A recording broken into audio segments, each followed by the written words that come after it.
Multitasking is a lie, and it's a lie that's making you slow and scattered and stupid. We wear our busyness like a badge of honor.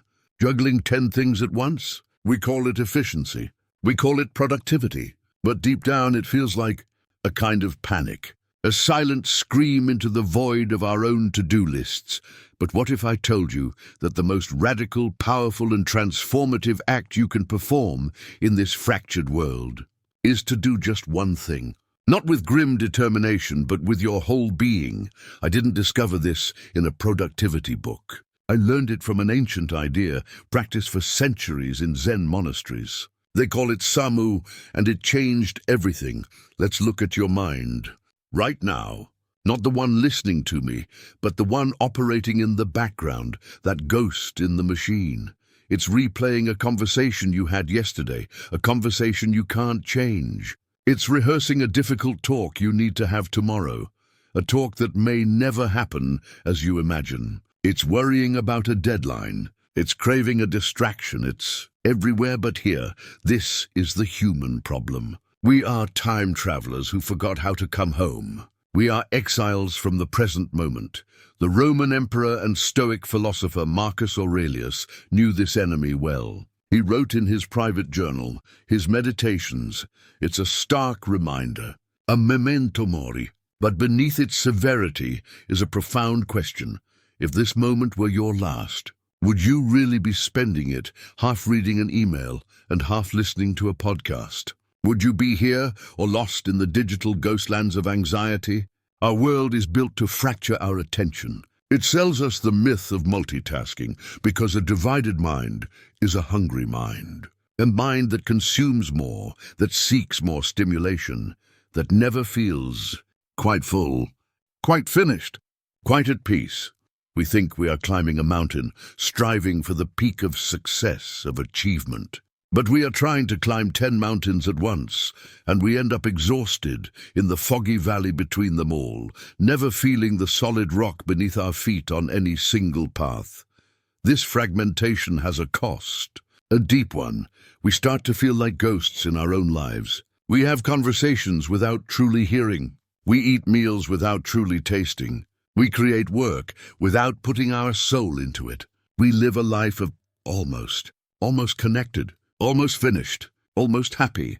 The German philosopher Friedrich Nietzsche saw this coming over a century ago. He warned of a time when we would be digesting our experiences rather than living them. He said his soul squints. Our attention is the aperture of our soul. And when we try to focus on everything at once, the aperture narrows. We don't let the full light of experience in. We see the world and ourselves in a dim, unclear light.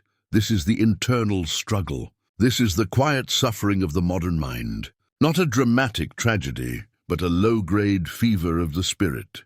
A feeling that life is slipping through our fingers, not because it's short, but because we are never fully there to catch it. But what if there was another way? A path out of the fractured valley? It's a path that was mapped not by Silicon Valley engineers, but by Zen monks raking gravel. Not by life coaches, but by Stoic emperors facing their own mortality. Not by productivity gurus, but by swordsmen who understood that a distracted mind is a dead mind. This path has a name. It's called the Way of One Thing. In the heart of a Zen monastery, there is a practice called Samu. Samu is mindful, meditative work. It is the art of bringing full, undivided attention to a simple task. Raking the garden path, chopping vegetables, sweeping the floor. There is no task too small, too mundane. In fact, the more mundane, the better. Because the goal is not a clean path or chopped vegetables. The goal is a clear mind. The action is just the vehicle. The great Zen master Thich Nhat Hanh put it beautifully. Wash the dishes to wash the dishes. Don't wash the dishes to have clean dishes. Don't do it while thinking about the cup of tea afterwards. Just wash the dishes. Feel the warm water on your skin. See the shimmer of the bubbles. Hear the soft clink of the porcelain. When you are fully in that act, there is no separate you and the dishes. There is only the washing. The thinker and the thought become one.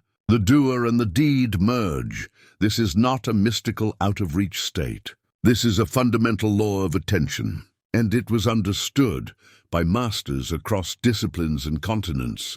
Consider Miyamoto Musashi, the legendary Japanese swordsman and author of The Book of Five Rings. He was a man for whom a single moment of distraction meant death. He didn't have the luxury of a divided mind. He wrote, "Perceive that which cannot be seen with the eye." How can you perceive the subtle intention in your opponent's posture if your mind is chattering? How can you feel the flow of the battle, the kaizen, the opportunity, if you are thinking about your next move or your last mistake? Musashi's entire strategy was built on a mind like still water, reflecting everything perfectly, without distortion. A mind that is fully inhabiting the now. For him, this was the difference between life and death. For us, it's the difference between living and just not dying. Now travel west to the Stoics of ancient Rome and Greece. They were dealing with the same human mind, the same tendency to be pulled into the past and future. Epictetus, the former slave who became one of history's most influential teachers, laid down the foundation. He said he's pointing to intention. Who do you want to be in this moment? A calm person? A focused person? A kind person? Then your job is not to feel calm or focused, but to do the next thing in front of you as that calm, focused person. Your attention is your most sacred resource. Where you place it defines your reality. The Stoic emperor Marcus Aurelius constantly reminded himself to narrow his focus, concentrate every minute. Not every hour, not every day, every minute, on what's in front of you. Not what's on your phone or in your worries, but the tangible, immediate task. And he adds these beautiful adverbs, tenderly, willingly, with justice. This isn't grim focus. It's a loving, full engagement with the duty of the present moment.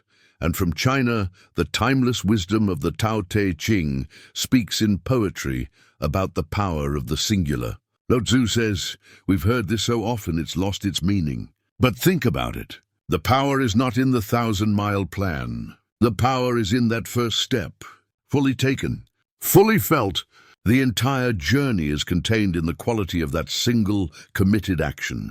When you bring your whole mind to one thing, you are not just doing that thing. You are practicing for life. You are training the muscle of your attention. You are, in the words of the philosopher and psychologist William James, learning to live. Because what is life, if not a series of single moments? String them together with fragmented attention, and you get a life of distraction. String them together with full presence, and you get a life of depth, of meaning. The mind dedicated to one thing is like this flame. Steady, bright, unwavering. It gives light and warmth. The multitasking mind is a wildfire, frenzied, consuming everything and ultimately burning itself out. This is the ancient insight. From the Zendo to the Stoa to the Forge, the superpower of a unified mind. But how do we, with our jobs, our families, our smartphones, possibly access this? How do we move from understanding to being? The philosophy is beautiful, but wisdom without action is just decoration. So how do we apply this? How do we forge this focused mind in the fires of our daily lives? We start small. We start with Samu. You don't need a Zen garden. You have a sink. You have a floor. You have your breath. Choose one mundane task today. Just one: making your coffee, brushing your teeth, tying your shoes. And for those 2 minutes, let that be your entire universe. When you make your coffee, don't plan your day. Just make the coffee. Listen to the grinder. Smell the rich aroma. Feel the heat of the kettle. Pour the water slowly, watching it bloom. This is your meditation. This is your practice for a focused life.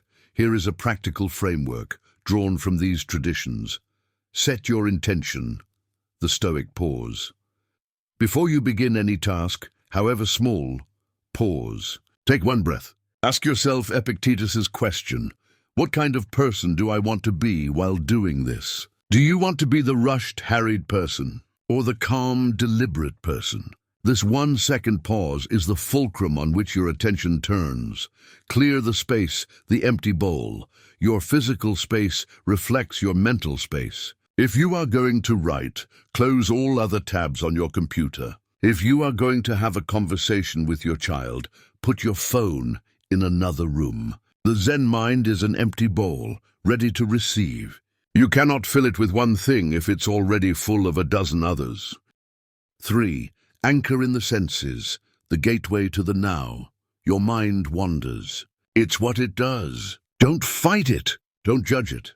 Gently guide it back by anchoring yourself in your physical senses. If you're walking, feel the ground beneath your feet. If you're listening, truly hear the timbre of the person's voice, not just the words. The present moment is always available through the doorway of the senses. Embrace the ritual, the spirit of Samu. Infuse your tasks with a sense of ritual. It's not just answering emails. It is the ritual of communication. It's not just working out. It is the ritual of strengthening your vessel. When you treat an action as sacred, your attention naturally follows. Let me tell you a story. There was a young, ambitious writer. He was talented, but he was stuck. He would sit at his desk, and within minutes, he'd be researching, checking social media, reading the news. Anything but writing. He called it multitasking his research. He was, in fact, multitasking his avoidance. He was miserable. His work was shallow. In frustration, he imposed a radical rule on himself, inspired by the author Deep Work. He bought a cheap, disconnected laptop, a dumb terminal, with no internet. For 3 hours each morning, that was his only tool. At first, it was agony. The itch to check, to search, to confirm was like a physical withdrawal. But he had no choice. There was only the blank page and him. Slowly, something shifted. The frantic energy of his mind began to settle, like silt in a muddy pond. The page was no longer an enemy, but a collaborator. He entered a state psychologists call flow, but what he felt was simply being fully there. The words came from a deeper place. He wasn't just writing. He was being a writer. He was practicing Samu with his craft. This is the secret. Single tasking isn't about getting more done in less time. It's about the quality you bring to what you do. And paradoxically, when you bring immense quality to a single task, you often complete it with a speed and efficiency that multitasking could never achieve. Because you aren't wasting psychic energy constantly switching gears. Apply this to your work, to your relationships, to your art. When you talk to someone, give them the gift of your full attention. Look them in the eye. Listen to understand, not just to reply. In that moment, that person is the most important thing in your world. There is no greater act of respect.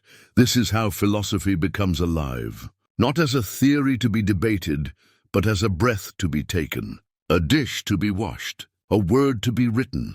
Now I want you to try something with me. Right now, wherever you are, whatever you're doing.